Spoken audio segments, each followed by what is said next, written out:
Yes, I can see you. A review of any sorts in a while, or I don't even know that you'd call it a review. Kind of gave my opinion on Muscravageur. I also did the Histoires De Parfum 1725 Casanova. I did a little. Past couple weeks have been really busy. I haven't been feeling that great because I was going to do a follow-up video from the 1725 Casanova, little tidbit, whatever you want to call it. Anyways, that'll be the fragrance that wow. I just dropped this earlier right on the kitchen floor, and I think it's hard plastic or somewhat glass, I don't know. It survived 2 falls. Anyways, the fragrance that I'll be reviewing or just going over is by Histoires De Parfum, and that's 1725 Casanova. Doesn't say Casanova on here. I went over this if you've seen my other video. But yeah, this line does themes for a lot of their fragrances, and I discussed that Casanova is actually a really good theme for this fragrance.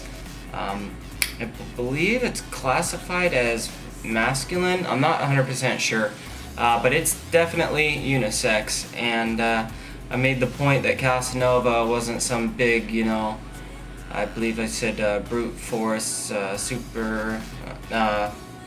wasn't about masculinity. It was about a man with his words, and like a smooth talker to get the ladies into bed, basically. And I've heard other stories that I don't necessarily want to just say on here about him. I don't know. I haven't studied him a lot or anything like that. Anyways, this fragrance from the beginning, or I guess I should say, it's an aromatic fougere, however you say it. It, I don't even remember when it came out, sometime in 2000, early 2000 I believe, I don't know. But yeah, this fragrance, like I said, isn't too masculine. First, it starts out with some citruses. Right off the bat, you get a licorice, citrus, lavender vibe. The lavender I don't think is over feminine, and then you also get a very powdery, but not like sickishly sweet, because these are natural ingredients in this fragrance. There's no synthetics in here, so it's not like La Male or something like that, synthetically sweet with vanilla. But it's there. The citrus you get from it, I believe, is grapefruit. So it's like you start to smell a little bit of sweetness. I think there's other citruses in there, but the grapefruit, it's like it mixes together with the licorice type vibe. And there's also, star anise, which really kind of shifts this into an incense fragrance in my eyes. It took me forever to really realize, because and I also should say this is very linear to me on my skin, so I'll just tell you what I get from it, and what I'm basically telling you is the beginning and mid and base. Like I said, I get the citrus, lavender, star anise with the licorice. I get the powdery vanilla, and it does change a little, I should say.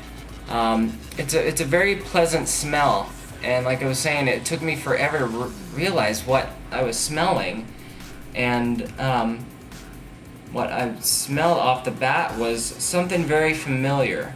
To the latter part of this fragrance, I really I'll tell you about that later, but toward the latter part of this fragrance, I really start to pick up a vanilla, lavender, citrus I'm not smelling too much of.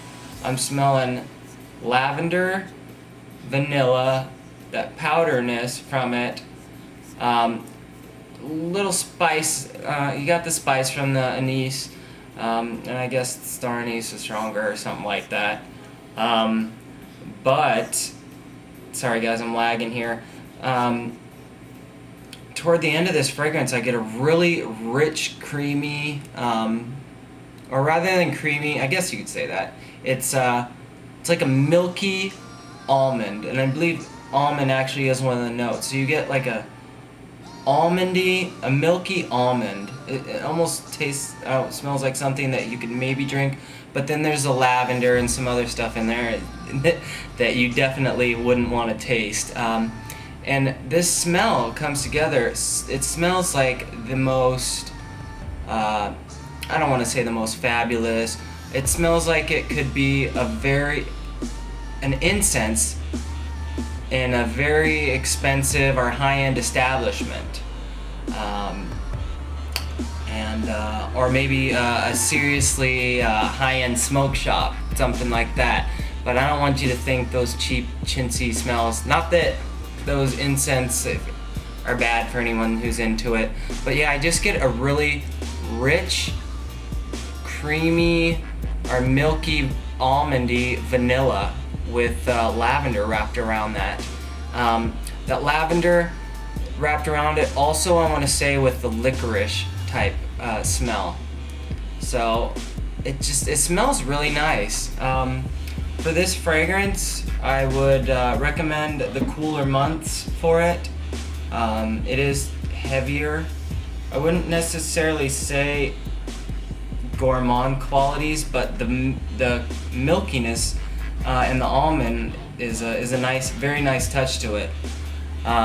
Age range, I really haven't done this. I think maybe someone a little bit older, so maybe 25 and up on this. I don't really know my scales. I think I wrote it down actually on what I would score this. So for scent, I would give this an 8. It's a very pleasant smell or scent. Nothing too amazing. It's very different. To me, it's definitely an incensey fragrance. Especially, I guess it's maybe the star anise that gives it that quality, along with, just the way it's blended really well. And like I said, it's all natural ingredients or natural, products I use for it. So it's blended well. Projection, I would give it an 8. Projects just fine. Have a nice scent cloud. Longevity, I would give it a 9 because I get about 8+ hours out of it. And let me see here. Versatility, I'd give it a 7. Like I said, you want to wear it in the cooler months. Younger guys might really afraid to wear something like this. It's different, and it's pretty linear on me. Slight changes in it, so it could change a little from the top. I know my nose really didn't like it at first, and now it's really kind of growing on you, so I actually like this fragrance. So for an overall on this fragrance, I would give it an 8 out of 10. For my next video, I was going to do an unboxing video for my Amouage Lyric, and I guess my buddy Silverpunk beat me to the punch. It's alright. He's a real cool dude. I guess he got a sample that sorry, I'm smelling. I have a little bit of Lyric on my hand. I've had this for a couple months, but God, I jump all over the place. Anyways, he did a little opinion review, whatever you want to call it. Yeah, I was gonna do a unboxing on this, and I guess this is Amouage Lyric. A lot of people who aren't big fans of it. There was a couple people that actually asked me to review this and asked me a lot of questions about it. I'm really sorry, guys. I want to be so involved. I've had a rough past couple of weeks. I was pretty good about commenting back to, I think, pretty much every single person who left a comment, because I really appreciate the support, because I love this community, guys. You're great. So yeah, if you have any questions about this one, I'm gonna unbox this. It's a beautiful fragrance. I, of course, like it more than everyone else. But I'll do that. I guess I might do a double unboxing. My birthday was this past weekend. Boom. It's out right here. Tom Ford's Tobacco Vanille. So I'm just gonna do a quick unboxing on those. I don't know. I'm not gonna probably do a review on them. But, oh jeez, there goes that thing. This is probably gonna be broken by the next time I'm on this video. Anyways, thank you guys so much for the support. This thing has probably ran for, I hope it's not anywhere near 10 or 15 minutes. Thank you so much for the support. Rate, comment, subscribe. Ryan signing off. No, I'm just kidding. Ryan, Shorty2286. Thanks a lot for the support, guys. Peace.